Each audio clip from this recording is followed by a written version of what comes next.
topic sounds how to access foreign markets, and namely United States.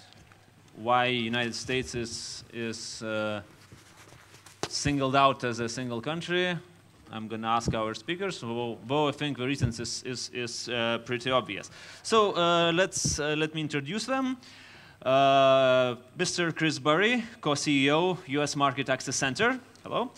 Mr. Philip Ammerman, managing partner from Navigator Consulting Partners, United Kingdom, investment advisor company. Hello. Ponas Almantas Danilevičius, Mr. Almantas Danilevičius, Center for Innovation and Entrepreneurship, Kaunas University of Technology. You already know Mr. Will Cardwell. He made a very interesting presentation. And also Mr. Darius Lebedzinskas, co-founder of NFQ Group, Lithuania.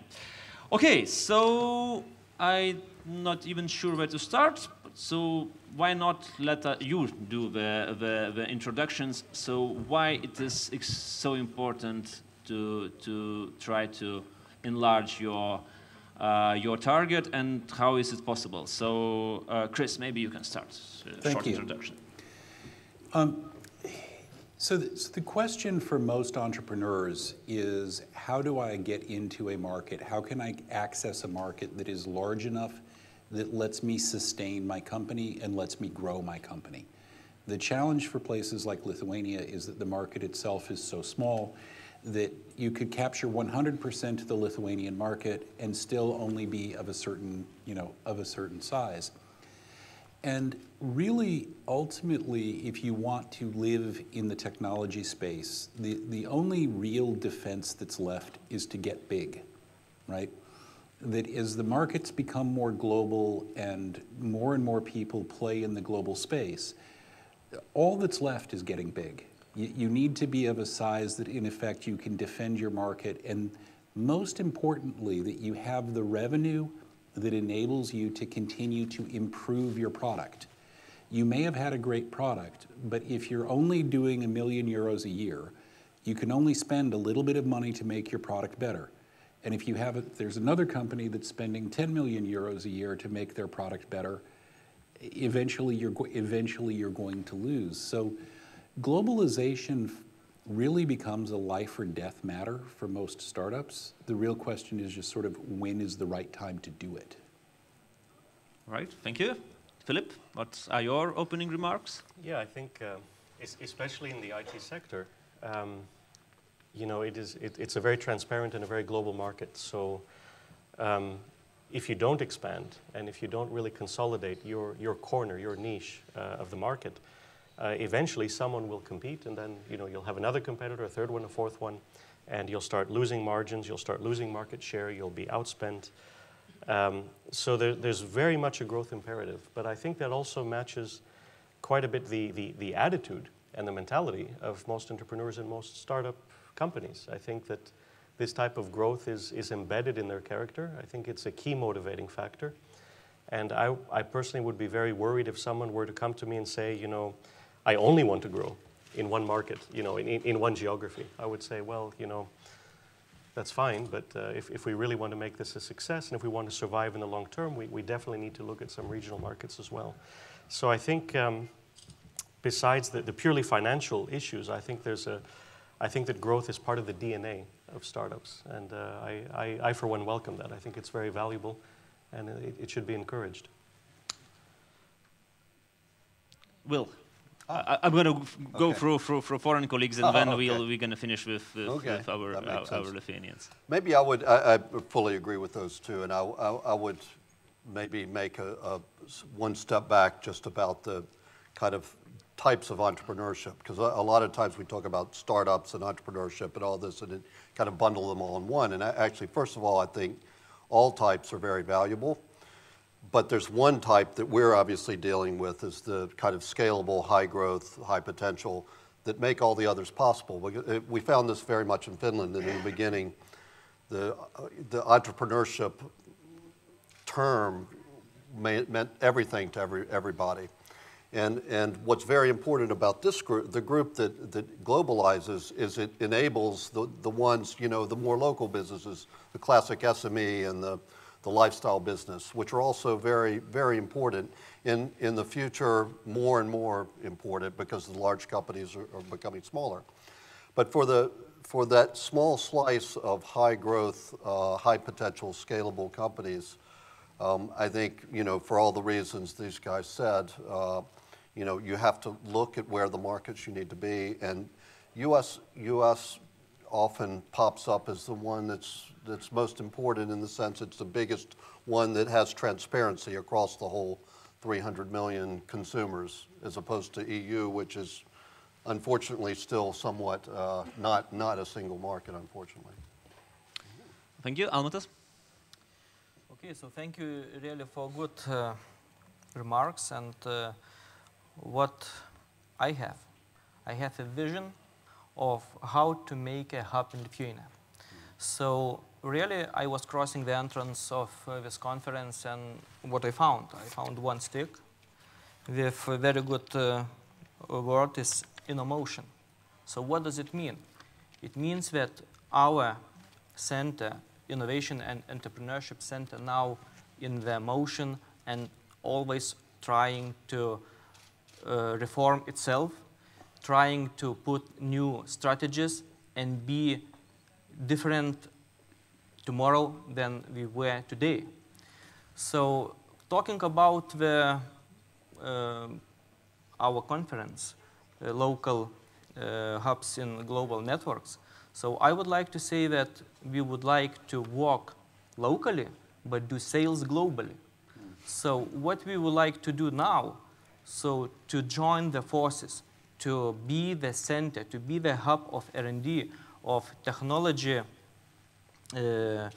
center who can provide the services to the whole world. So really, today we are talking about Silicon Valley. We are talking about commercialization and technology transfer to other markets. So what we need you. We need really networking with people from abroad. And if you are staying in one place, so you are nothing. So you need to be one leg in your country, and maybe with your activities in global places over the world. So I would like to give the trust, because for people who are sitting here, they are the people of a generation who can make the influence to Lithuanian competitiveness of their economy. So really, it's the time, and thank you, Ken Singer, for his very good speech, because really what we did now, we are trying to launch the new first nano satellite. And it means that we have proven our ideas, we can reach the results, and now we are launching this in the United States. So what we did, we have the first results. So what we are expecting, next level of quality of our hub of R&D services in Lithuania. Okay. Darius, if I'm not mistaken, you are one entrepreneur who already made strides into foreign markets. How is your experience? Yes, I did. I come from a software development company, and we started about 12 years ago in the local market. And actually, we focus a lot on e-commerce and travel business. And e-commerce and travel is really existing in Lithuania, but this business is very small, so we just needed to act to go somewhere. And we wanted to make a big IT company, actually, and it's another problem that Lithuanian IT professionals already are too expensive for local customers. So we needed to find good customers outside and, get the price, actually. Okay. And we started from German market because one of co-founder of our company is German, like angel investor, and he had already some trust in Germany. So it was for us much easier to start build our network, because he already had trust. And now currently we had a few exits of business, of startups, and started to invest to new companies.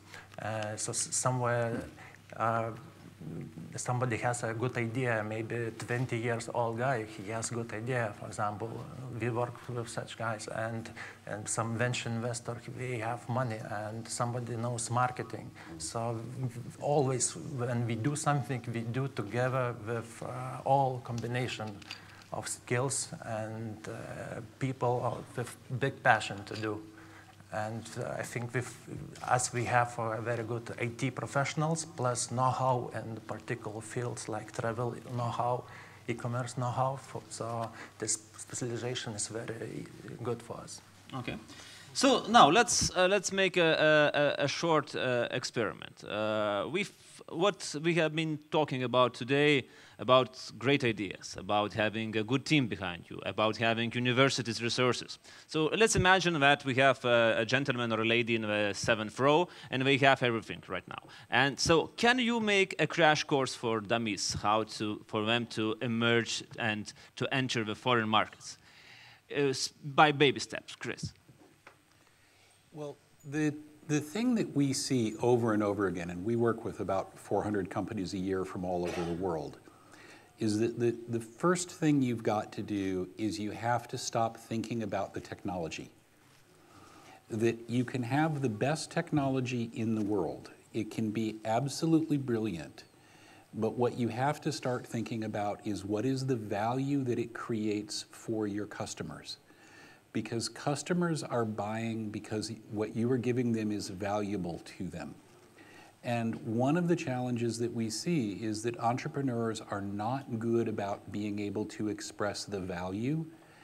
And when you enter, particularly if you look at the US market, if you want to succeed in the US market, you must be able to articulate the value you're bringing, not that my technology is better.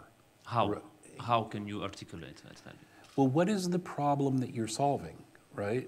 You know, that, and I hear about like the Cube satellite, right? And it is great technology. But what I want to hear about is not how great the technology is. I want to hear about what are the problems. How can I use this satellite to solve a problem that I have, that I can make my life better, I can do things cheaper, faster, make more money, be happier, whatever. The Cube satellite is nice, it's great technology, but you have to be able to express that in terms of what is the value. It's like if you're going to go buy a car, right? You buy the car because it solves some problem for you. If you already have a car, you're less likely to go buy a car. And you have to think about how can you express that. And you have to understand that values change from market to market, right? That buyer values in the United States are not the same necessarily as buyer values in Finland. They're not the same as buyer values in, Brazil, in part because the problems people face in the United States are different than the problems that someone faces in Brazil. Following up, Philip, what Chris just told us is you can put it under the umbrella of cultural differences. What are the main issues that are experiencing because of the cultural differences? I would say the absolute main difference if you're seeking to enter, say, the UK market or the US market is that neither your customers nor your investors nor your business partners, they don't have time.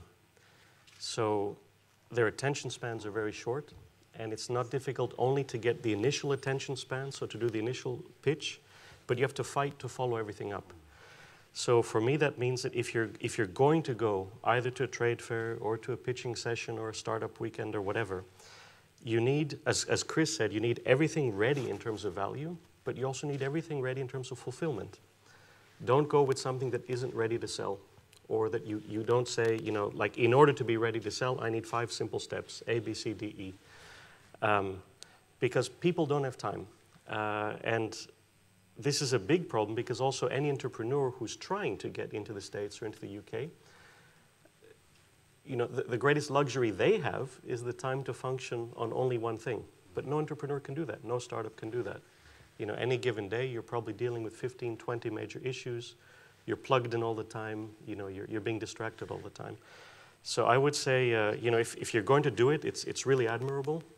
Definitely, you need the product, you need everything else, but you really need to be ready to make the most of that, those precious seconds of time that someone will dedicate to you, and that's the most valuable thing.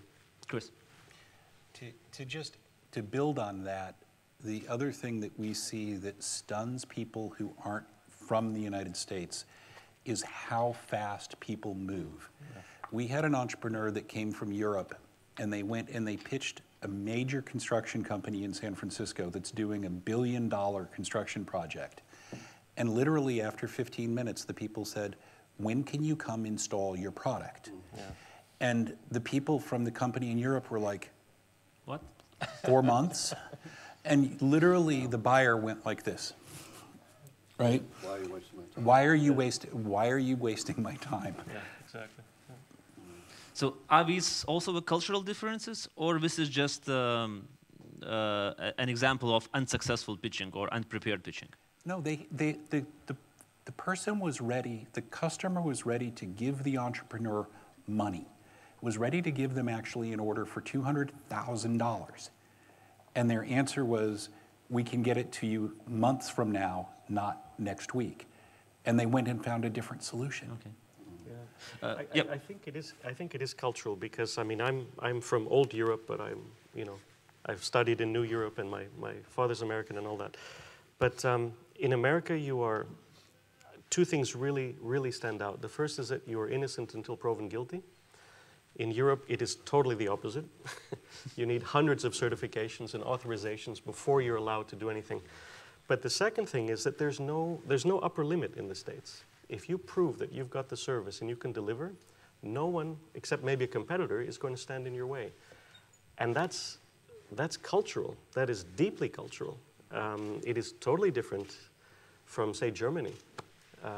Or France, of course, the country everyone, the country everyone loves to hate. On the receiving end of stick today. Yeah. But also Italy, Spain. I mean, I think it's a real cultural difference. Darius, did you experience any such differences? Actually, yes, I can confirm. We built a Voodoo fly search engine in Germany, and actually we focused so much on quality. We spent about 2 years on making really working stuff. We spent much time on some testing and so on, and okay, we had succeeded.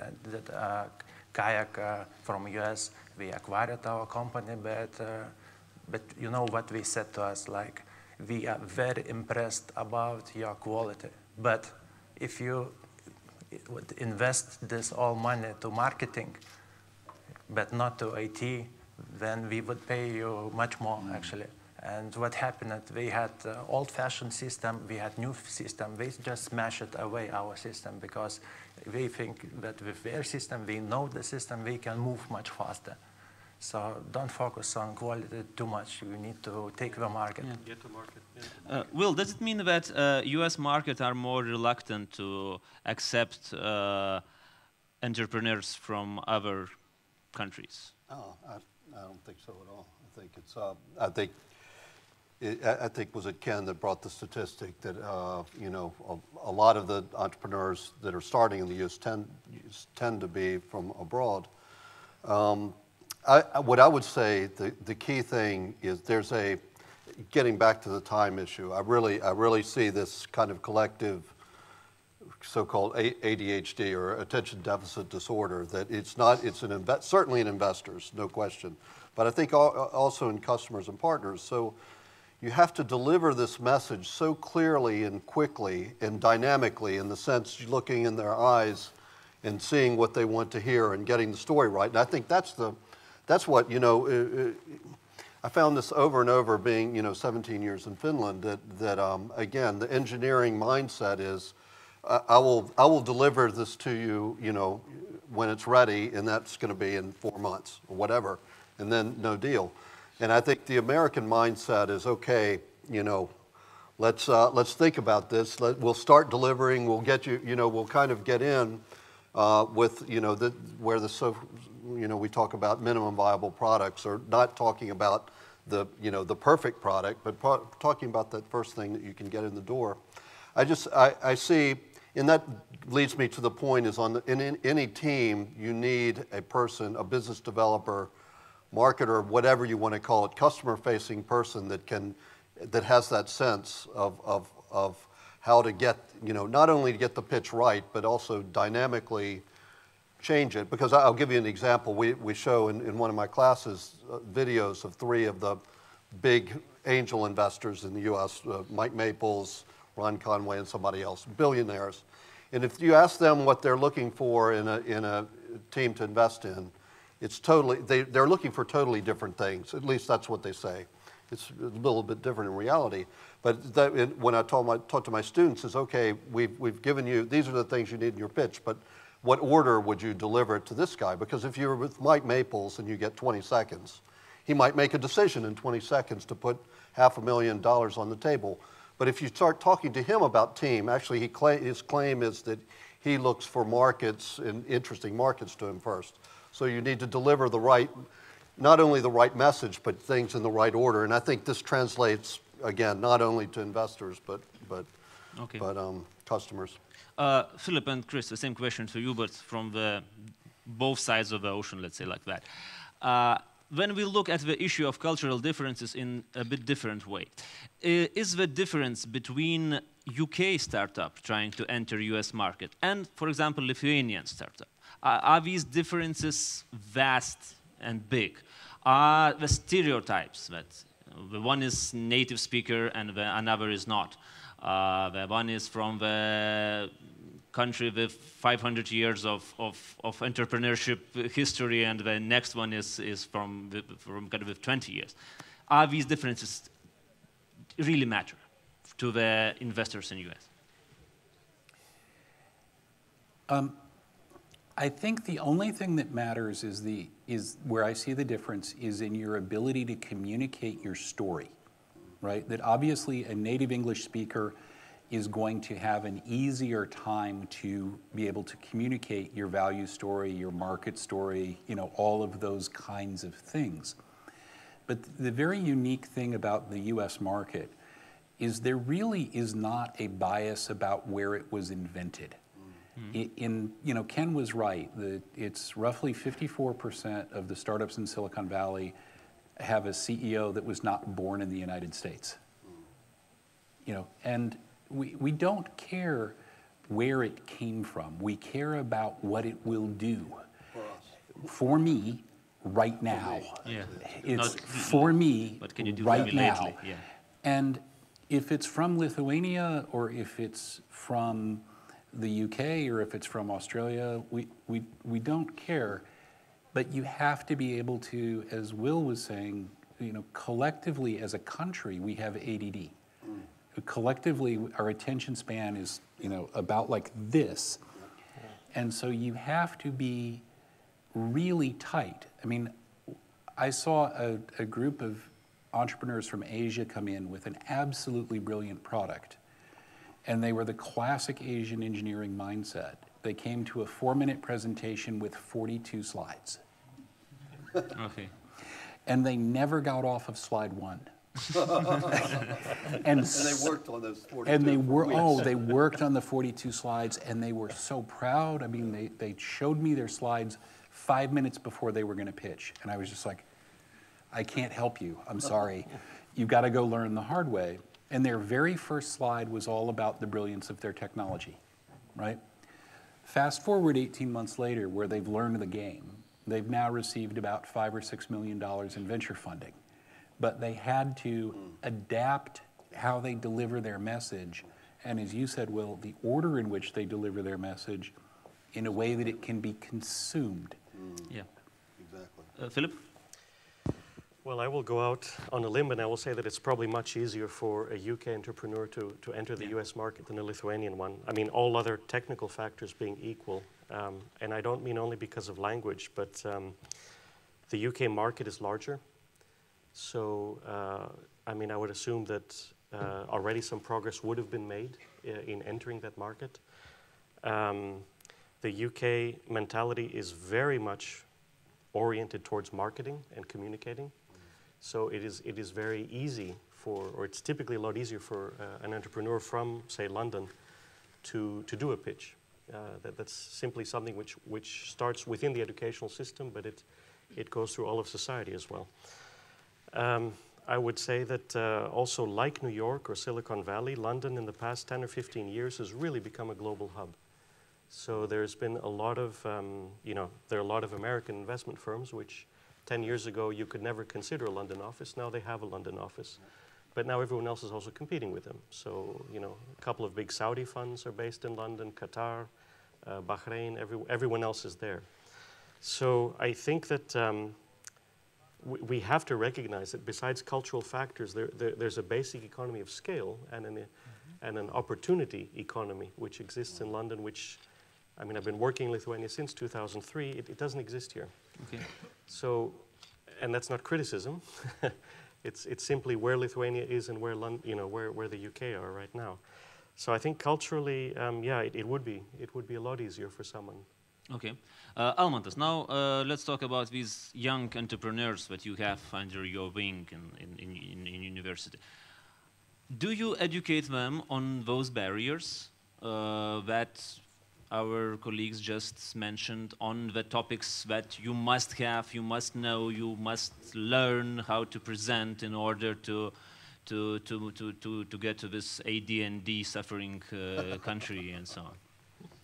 So really, it's a very good question, but I would like to make a remark and reflect to what Chris told about the technologies. Yeah. Really, what we would like to do, not only have entrepreneurs which have good markets in USA or UK or other regions. Also, we would like to have the best technologies. And if we say that we have very good technology, so maybe there is a demand for technology which can be used in space, which can change the world. We can use, for example, technology in military, because, for example, all the startups in Israel have born afterwards from military investigations. So also, we have Formula One, yes? A lot of investigations are made, for example, automatic braking system and others, which now are using all common cars. So if you have technology, so you need to find the market. And not only to have product, but technology can afterwards make big money. So what we would like to have, so Lithuania can be also R&D services hub, which can provide technologies to other countries. And of course, the US market is of our focus. Also, we would like to collaborate with Europe and other countries. So about entrepreneurs. Yeah. So really, I'm very happy that yesterday, for example, we had screened all the companies with technological inventions, and they are very happy doing these prototypes. They have no understanding where they are going to sell it, but they are doing this from their own interest and passion. Yes. So you touch very good question. Yes, we need to teach them to find markets, to find the end customer. And of course, this is of our focus, what we are gathering here, and to promote another quality level of our activities. So really, we have passionate people like Justinas Katkus, who is sitting, who is making startups exhibition. So we are all in the same ecosystem, and we need people who has knowledge and experience in other markets. So it was touch also very good question about cultural, for example, differences. So maybe in United States, this is old technology. Maybe in Moldavia, it's something new. So I was once in Kazakhstan, and I thought that what I will expect there. And I was astonished because, for example, iPads were sold from the kiosks everywhere. So it means that IT products is everywhere. You can take it from, and it was a very interesting thing. So okay, yep. Will, you wanted to add, and then yep. Yep. So I mean, maybe 2 points. One is, I mean, walking through that exhibition, you can see the progress that's been made, because I really think starting, if we look back a couple, 3 years ago when we started working together, I think that, first of all, people delivered very nicely their value proposition. They presented themselves well. I mean, most of them, you know, I got the idea very quickly. So, and if I compare that to Finland, which is maybe a bit ahead, but still well behind the US in terms of this kind of value prop startup thinking, catching up very fast. So that's great. Second thing I'd like to point out is we went together, Almantas and a number of other KTU colleagues spent a week in the Valley, was it June, and met some of these guys. And I think what's really interesting, I mentioned in my presentation about the diaspora or the network that exists. We got, you know, was the Stanford Linear Accelerator, was one of the leading kind of leaders there, was a Lithuanian professor who basically took us into places that nobody else can go. And then similarly at NASA, we got far beyond, you know, I'd say a much warmer welcome than actually the last couple times I'd been there with other countries and organizations. So what strikes me is that and then we, on the flip side, and I won't bring any names into it, but we had several other places where we felt the Lithuanian presence there wasn't maybe as good a tool for getting in. So I think using our, using the local people from the culture can help a lot, and that's one of the fast tracks to get in. Darius, we have been talking about rules of the game, how to enter foreign markets. How did you learn the rules? Did something taught you, or you had to learn it the hard way? How to say? Actually, everything is about trust, and you have to build somehow trust. And when we started to enter a U.S. market, actually we were treated like Pakistan Indians, and it's true. And we actually needed some time to prove that we can deliver faster and higher quality. This was needed in the beginning. Now, for example, we had very close and good collaboration and business with Kayak company, and for me, now it's enough to say, look, if you do not know me, call Steve Hafner, founder of Kayak, and ask, do you happy? Okay, but you have... And it works. Darius, but in the beginning, you were given the chance to prove yourself. The doors weren't shut just in front of your face. How come? You know, doors usually are closed. So it's only... So you just kept banging? Yes, but actually there are many ways how to do it. I mean, you can go to conferences. You can, for example, we have one guy who is international speaker. He is very good international speaker, worldwide known, and he helps to bring the trust. And he just, you know, goes to conferences. He speaks when finds somebody who may be interesting to me, and he leads. I get some lead from him. This is one way. I can go to conferences from stand, okay, but this needs some time because this is not question of one travel, two travels. So you need to continuously do, because I see sometimes in one year nobody comes to you, and only in second or third year we recognize that you really exist. Now they are more interesting what you do, and they come to me and, oh, I saw you last year, what you were doing, you know? So you really need time if you don't have trusted people. Chris? To build on that, one of the important things, particularly to understand in Silicon Valley, is that Silicon Valley is really what makes it work is a human network. It is about who you know, and it is about the trust that you have, and that part of your job as an entrepreneur that is trying to join in there is in effect to have trusted people who will act as your agent. Like what you were saying, if you have a problem, call the president, you know, call the founder of Kayak. Oh, okay, that works for me, right? Yeah. That it is a very networked place. The human interaction is absolutely critical. And it is also, you know, maybe it was you that said, you know, trust is absolutely critical. And it is about, I trust Will trusts him, and if Will says trust him, it's like, okay, I will trust him. And that's really the way that the place works. and that you have to be able to have those human networks if you want to be successful. Will? I just flinched because the one big key thing here, absolutely, is, so this is perfect. He said, Darius said about kayak. And I mean, if you're an entrepreneur pitching yourself and you have something that's significant, that kind of a, you know, contact, lead, customer, partner, then you need to get that out immediately when you're pitching, because that immediately, you're trying to gain the trust of the listener. And so many times I've gotten through, you know, short pitches, and at the end there's a kicker that's, and by the way, you know, we have these 3 customers, or, you know, so-and-so's endorsed. And I would, in general, because of the ADHD, you know, by that point, maybe a lot of people are not listening anymore if they kicked you out the door.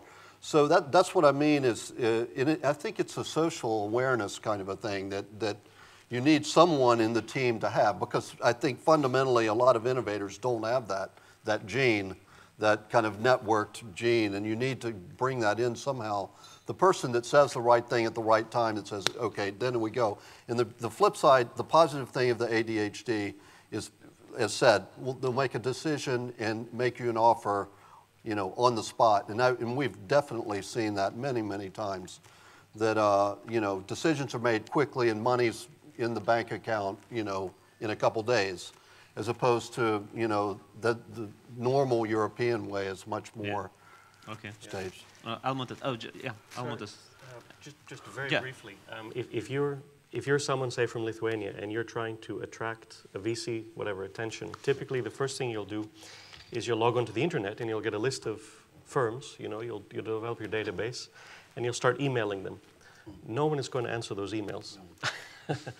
And that's purely mechanical, because, I mean, on the one hand, they're getting maybe 20 pitches a day, and on the second, it's the ADD, right? It's that deficit disorder. So having a real contact and the ability to pitch in person, that makes all the difference. Okay. Almantas. I would like to return a little bit to Lithuania, and really, for example, we are sitting here. So on the left, maybe basketball players are the best, which are known in the globally, in America and other countries. Also, we have musicians here. So what is needed? Interdisciplinarity between all parts where we can combine innovations. So talking about our system in Kaunas, what we are trying to reach, which can be like from helico view, we would like to have the full ecosystem with very good and defined pipeline. So it means that we don't know something. We can call to the mayor of Silicon Valley, yes. We can call to Bill, or we can call to Chris, Philip, and Darius.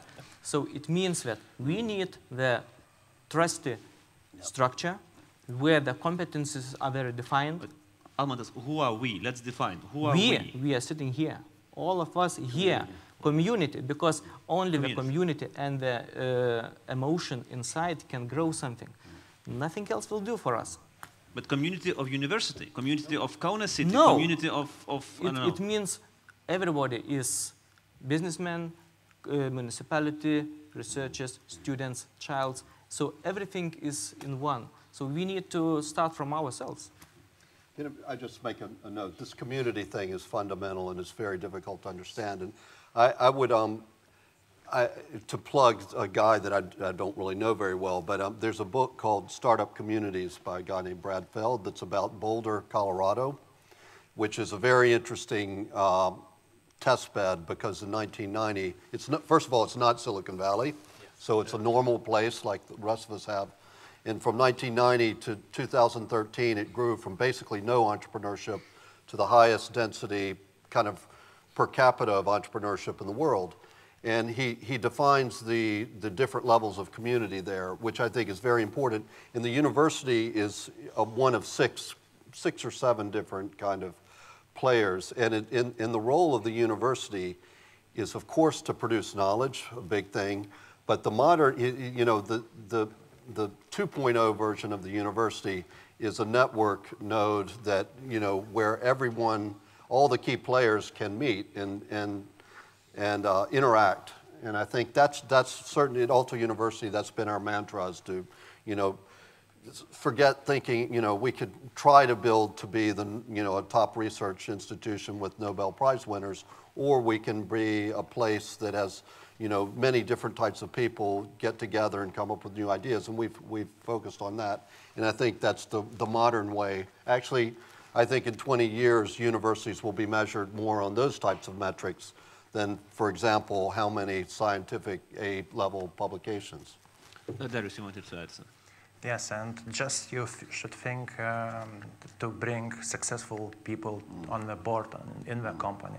And I see Lithuanians, we do not like to share actually stocks, for example. We want to do alone everything and get the big bonus. But everything what we do, we actually trying to bring on board like best funder, best university or best marketing people, IT people, and this is the reason, I think, of our small success. We're talking about community networking, Chris, but maybe it's another of the cultural barriers that the new economies such as Lithuania might experience, because we are not used yet to the communities. We have 25 years of just building up the relationships, and before that there was no community at all. And correct me if I'm mistaken, but I think our startups, our companies which made a name in US market, like GetJar or others, they are not community. They are single individual or few individuals or broadly semiconductors, the product of their will. So maybe this is also an issue which needs some time to get over, or we can do something faster about it. Well, coming back to the comment that was just made about universities, I do think that one of the roles that KTU can play is it can be the hub that drives sort of that cultural and social change, and that they can actively work on building communities, right? And it becomes additive. It builds upon itself. It's almost like a flywheel, right? The flywheel, it takes a little bit of time to get going, but once it gets going and it has momentum, it maintains that momentum, and it's easier to get it to spin faster once it's spinning. And if you look at the places around the world that are being successful, if you look at like Brad Feld's model, or there are some others of sort of these layered communities. If you look in London, it's there. In Silicon Valley, it's there. In Israel, it's there. It's starting to show up in Berlin. It's starting to show up in Estonia. That one of the things that everybody in this audience can do is they can sort of commit to, we are going to actively work together to build that community. It's not to say you can't be successful without it, but it's much harder. Lower probability. It's your odds of success are way lower if that doesn't exist, and it's something that every single person here can participate in and model. Thank you. Okay, and now let's go for a final round of tips. Maybe something to reiterate, maybe something new that it has been left unspoken. Philip, maybe we can start from you. So about the tips, how to enter these ADHD markets. Yeah, I think everyone is, they have their own tips, but if I can just point out one thing which is very often overlooked. If you're going to work in the US, you need very good lawyers. And that costs money. And that's one of the main areas where a VC can help you, because they have these people on their staff, or they have alliances with them. But you need to protect your IP as far as you can, and you need to make sure that your liability is covered. So if you're selling anything online and you're trying to enter the US market, really check to make sure that the legal side of operations is covered. It's not sexy, it's not glamorous, but it's crucial. And just one more thing. We tend to model internet startups usually, on Excel. Year 1, year 2, year 3, month 1, month 2, month 3, whatever. Take a very close look at the actual sales and contracting process. If you're selling to the B2C market, that has to work flawlessly and quickly. If you're selling into the B2B market, there's typically a complex sales process behind that, which you need to make absolutely sure you've mastered. So don't think that just because it's in your Excel spreadsheet, or because you've got your PayPal account linked to your website that you're going to sell, it's often a lot more complicated. So just these two very small things, very, very often overlooked, but very often critical for succeeding. That's really useful. Almantas? So I would like to wish everybody to make something creative. So it means that we can build our economy in Lithuania, and we can be also recognizable globally. Everything depends on us. And of course, we need a little bit to change our mentality. We need to break the ice. We need to collaborate. We need to be patient in all our collaboration, maybe problems or actions we sometimes can lose, and so on. So, but I believe in this, and I wish everybody to follow us. Will? I think everybody needs to get, I mean, the markets that they kind of target, they need to get there and stay there for some time and exist. And I think one key thing is that you'll never get into foreign markets by sitting in your office and coding. And so at least one person from the team needs to get out, be there. It's a lot of times people envision, flying in and out on planes, doing sales calls, and the reality, again, in particular in the U.S., is that you need somebody in, putting a press on the customer 24/7. So it's not really, in particular in B2B markets, but also to B2C, you need to figure out an efficient, kind of relatively low cost, low risk approach to getting in and just learning that market. And some of the people here have tools for that. Darius? Yes. A few advices from me, actually. Don't be too much, international, and go more on specific market. There is no international marketing, actually always is local marketing, and you need to focus a lot. Also specialize, actually. We have the experience, we built a B2B trading platform. Okay, this was too big. And then we made a wood trading platform. This is successful. We offered like PHP, Java development services. Okay, everybody can do this. Later on, we offered just focused travel vertical search engines services. We succeeded. Also, I want to say that don't be too much innovated in beginning. Don't be too much complex in beginning, because in beginning you need just to act, to make a prototype and do something. And in beginning, it's sometimes you can take existing business model which works and just copycat from US, for example, to Germany. And German market is big enough, and there are many examples, and guys succeeded just with doing copying stuff. And while being in this process, people make innovations in the process. For example, we built a travel search engine, and many of them were existing already. But we made it simple and then just improved some things. But going fast is so important. Yeah. Okay, thank you. Chris? Well, I think it's not just true of coming into the U.S. market. I think it's in any market. You have to know that you need local knowledge. You need local knowledge of business customs, of communication style, of cultural things. You need local knowledge of law. You need local knowledge of marketing. And the mistake that we see on just sort of all levels, and this is not just going to the US, this is companies going into any new market, is they make the assumption that things work the same in the new place as they work at home. And that is the surest way to fail.